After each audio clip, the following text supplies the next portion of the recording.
Hey everyone, welcome to our channel. Today we're going to be discussing Dora and the Lost City of Gold, aka the worst movie of 2019.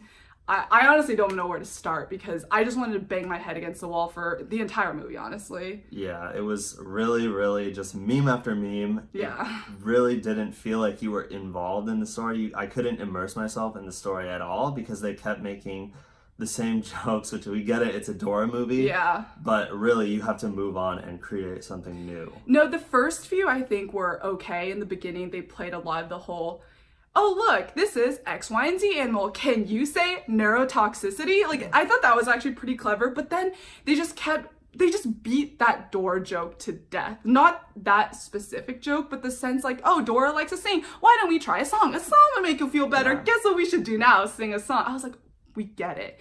This movie is based off an animation that honestly, I mean, for me growing up, no one really liked Dora, the animation, and I definitely did not like the movie. Yeah, it was kind of the take of, it felt like the script was written kind of by interns and the jokes that they would write about Dora. Yeah. So that just continued throughout the whole movie. And then they also brought in the live action versions of Boots and Swiper as well. But I really thought that it was weird because they were the only two elements of that movie that... There was an animation component to it, despite the fact that it was slightly live action. So it's a blend, if you will. Yeah. But they just looked really strange. And I think Swiper's role in it just took away any potential seriousness from the film. Yeah, I would agree. He wasn't sinister in any way. He was really just kind of a joke as well. Oh, definitely. He was just another joke in the Dora universe. So it just really didn't become serious at any point. Also, I found the plot to be completely uncreative. I mean, they portrayed high school in the most stereotypical way you could, in the sense that they made it sound like it was a living hell, that everyone had to fight for their life. They had, your typical mean girl and your typical nerd who, went through the jungle adventure with them. And guess what? At the end of it, they're all friends. Yes, they were all friends, and two of them had fallen in love. Oh my god, yeah. Diego and Sammy, the mean girl, just out of nowhere fell in love. Literally out of nowhere. Yeah, because I remember when Diego and Dora were walking to school and they passed by Sammy, Diego had so much, almost resentment towards Sammy. He was like, no, she's the worst person ever. Mm-hmm. Everyone hates her. And nothing changed about her. She showed no vulnerability. Diego just...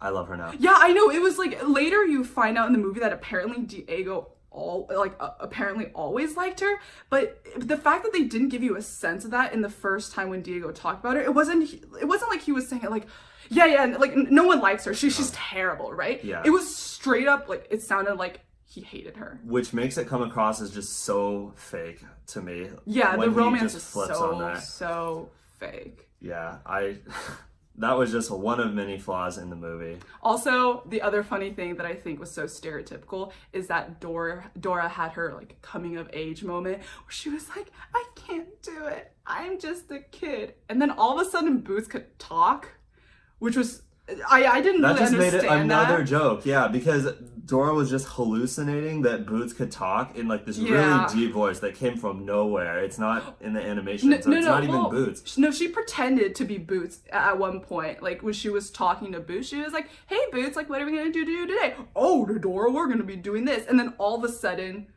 Boots took on that persona that she always had of him in her mind. But I didn't get what they're going at after. Yeah, during that scene. They can't really I didn't really accept the explanation that she hit her head. It just seems so strange to me, and it came across as just another joke. Also, on the topic of hallucinations, in the scene where they touch the flowers, mushrooms, whatever you will, and then they just transcended into a hallucinatory state where it was animation Dora again, and it just did not work for me, because the whole time every single joke they did and beat to death was a Dora animation joke. So when they went back to this Dora animation universe, it just wasn't clever. It fell so flat.